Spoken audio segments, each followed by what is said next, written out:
സംസ്ഥാനത്തെ 62 ലക്ഷത്തോളം വരുന്ന സാമൂഹിക സുരക്ഷാ ക്ഷേമനിധി പെൻഷൻ ഗുണഭോക്താക്കൾക്ക് സന്തോഷ വാർത്ത. സംസ്ഥാനത്ത് ക്രിസ്മസ് ന്യൂ ഇയർ പ്രമാണിച്ച് 3 മാസത്തിലെ പെൻഷൻ തുകയായ 4800 രൂപ വരെ വിതരണം ചെയ്തേക്കും. ക്രിസ്മസിന് മുന്നോടിയായി 2-3 മാസത്തിലെ ക്ഷേമ പെൻഷൻ നൽകാനാണ് സംസ്ഥാന സർക്കാർ തീരുമാനിച്ചിരിക്കുന്നത്. വിധവാ പെൻഷനുകൾ, വാർദ്ധക്യകാല പെൻഷനുകൾ, അവിവാഹിത പെൻഷനുകൾ, ഭിന്നശേഷി പെൻഷനുകൾ, കർഷക തൊഴിലാളി ക്ഷേമനിധി പെൻഷനുകൾ ലഭിക്കുന്ന 62 ലക്ഷത്തോളം വരുന്ന ആളുകൾക്കാണ് ആനുകൂല്യം എത്തിച്ചേരുക.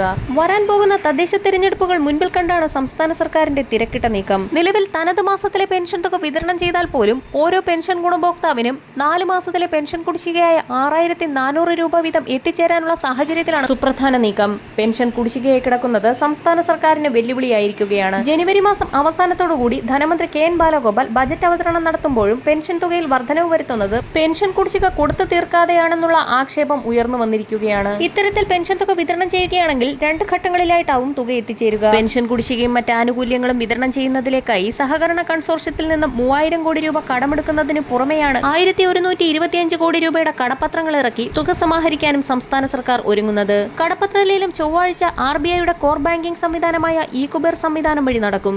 ഇതോടെ നടപ്പ് സാമ്പത്തിക വർഷത്തെ കേരളത്തിന്റെ ആകെ കടം 31,972 കോടി രൂപയായി വർദ്ധിക്കും. ശമ്പളം, ക്ഷേമ പെൻഷൻ തുടങ്ങിയ ഏറ്റുപോയ ചെലവുകൾക്കും ദൈനംദിന പ്രവർത്തനങ്ങൾക്കുമായി 15,000 കോടി രൂപ പ്രതിമാസം കേരളത്തിന് വേണം. അതിനാൽ തന്നെ വായ്പാ പരിധി വർദ്ധിപ്പിക്കണമെന്നാവശ്യപ്പെട്ടുകൊണ്ട് സംസ്ഥാന സർക്കാർ കേന്ദ്രത്തിന് വീണ്ടും കത്ത് നൽകി. അതായത് 900 കോടിയെങ്കിലും അടുത്ത 3 മാസം കേരളത്തിന് കടമെടുപ്പിലൂടെ സ്വരൂപിക്കേണ്ടതുണ്ട്. തദ്ദേശ തെരഞ്ഞെടുപ്പ് അടുത്തതിനാൽ ക്ഷേമ പെൻഷൻ വിതരണം മുടക്കാൻ സർക്കാരിന് കഴിയില്ല. ക്ഷേമ പെൻഷൻ നൽകുന്നതിനായി മദ്യം, പെട്രോൾ, ഡീസൽ എന്നിവയ്ക്ക് സെസ് ഏർപ്പെടുത്തിയത് വഴി ഖജനാവിലേക്ക് ലഭിച്ചിരിക്കുന്നത് 1721.16 കോടി രൂപയാണ്. ഇതോടൊപ്പം തന്നെ വിവിധ ജില്ലകളിലെ ഗ്രാമപഞ്ചായത്തുകളിൽ നിന്നും വിവിധ സാമൂഹ്യ സുരക്ഷാ പെൻഷൻ കൈപ്പറ്റുന്ന ഗുണഭോക്താക്കളിൽ മെച്ചപ്പെട്ട ജീവിത സാഹചര്യമുള്ളവർ, കൂടുതൽ വിസ്തീർണമുള്ള ആധുനിക രീതിയിൽ ഫ്ലോറിംഗ് നടത്തിയിട്ടുള്ള വീടുകളിൽ താമസിക്കുന്നവർ, 1000 cc കൂടുതലുള്ള എഞ്ചിൻ കപ്പാസിറ്റിയുള്ള ടാക്സി അല്ലാതെയുള്ള വാഹനങ്ങൾ ഉള്ളവർ, സർവീസ് പെൻഷൻ കൈപ്പറ്റുന്നവർ, AC ഉള്ള ഭവനത്തിൽ താമസിക്കുന്നവർ, സർക്കാർ ജോലി ലഭിച്ചവർ എന്നിവർ പെൻഷൻ റദ്ദു ചെയ്യുന്നതിന് സ്വമേധയാ പഞ്ചായത്ത് ഓഫീസിൽ അറിയിപ്പ് നൽകണമെന്ന് വിവിധ ജില്ലകളിലെ പഞ്ചായത്ത് സെക്രട്ടറിമാർ ഇപ്പോൾ അറിയിച്ചിരിക്കുകയാണ്. നാളെ മുതൽ ഇത്തരത്തിലുള്ള സത്യവാങ്മൂലം പഞ്ചായത്തുകളിൽ സ്വീകരിച്ചു തുടങ്ങും. വരും ദിവസങ്ങളിലെ പെൻഷൻ അറിയിപ്പുകൾക്കായി ചാനൽ സബ്സ്ക്രൈബ് ചെയ്യാൻ മറക്കാതിരിക്കുക.